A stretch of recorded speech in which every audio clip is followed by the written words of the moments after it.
Yeah, hi there. These comments are for AS. I'm just using your name for privacy purposes. I just read your independent writing practice test number 28. I gave you a score of 3.5 out of 5 or 22 points out of 30. For the purposes of our class, you have 82% out of 100.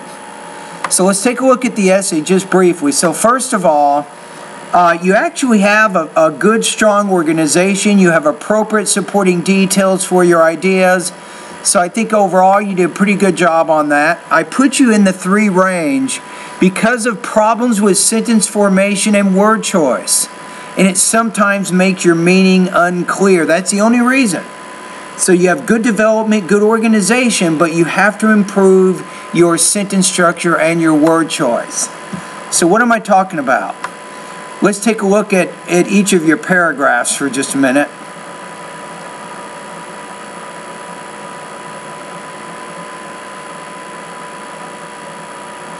So in the first paragraph, we have the final sentence. You say you want to say here, having a movie theater or having movie theaters, right? In my neighborhood is great because people don't have to go far to watch movies. And the economy will, I would say here, improve, not arise. So that's just a word choice area. So let's take a look at your second paragraph. You might want to go to the essay if you want. So let's see if we can find something here.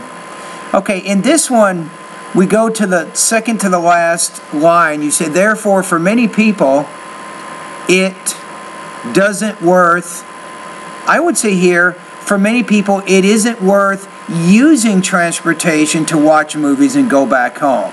So change the infinitive to a gerund, and instead of doesn't, put isn't. So that's word choice, and then also using the gerund instead of the infinitive. So that's a change I would make in that paragraph.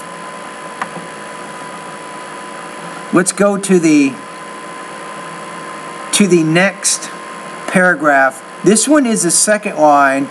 You actually have a pretty big problem with sentence structure. You see, not only from the movie theater, but also from other consequences.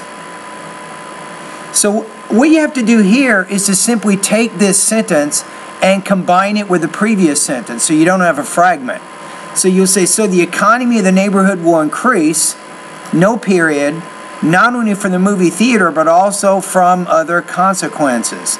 So that way, if you combine that with the previous sentence, you no longer have a fragment. All right, let's go to your last, excuse me, the last paragraph.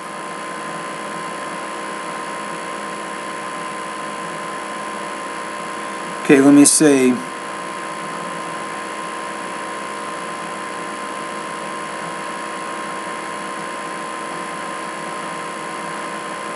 Okay, in this one, if you go to the second sentence, you say, the first sentence is, in conclusion, new movie theater. You want to say, a new movie theater in the neighborhood will be built. Now, this is actually a problem because you have will be built is. You have 2 verbs in the same sentence without a connector. So, if you said, in conclusion, building a new movie theater in the neighborhood is great news. If you said it that way, then you have eliminated that sentence structure error. All right, so that's some of what I'm talking about. Generally, I can understand what you're saying, but you do have some significant sentence structure and word choice errors. So those are things that you want to work on, I think, in order to improve your writing. So what do? I would recommend if you go to the grammar part of my course, take a look at the lessons which involve more complex type sentences. For example, I have lessons on noun clauses, adjective clauses, and adverb clauses. I think if you become more familiar with those, that might help you reduce some of the errors that you're making. Right? The other one is review the lesson in the grammar area. It's called run-ons, comma splices, and fragments. That's also a kind of a problem you're having right now, and that would help you eliminate some of those errors. All right, but still, I got to say, you developed your ideas, you have a clear organization along with your thesis. and topic sentences and so on. But to score higher, you have to eliminate some of those word choice and sentence structure errors. Therefore, your grade here is 3.5, like I said, out of 5, 22 points out of 30, or 82% that I will put into in grade. All right?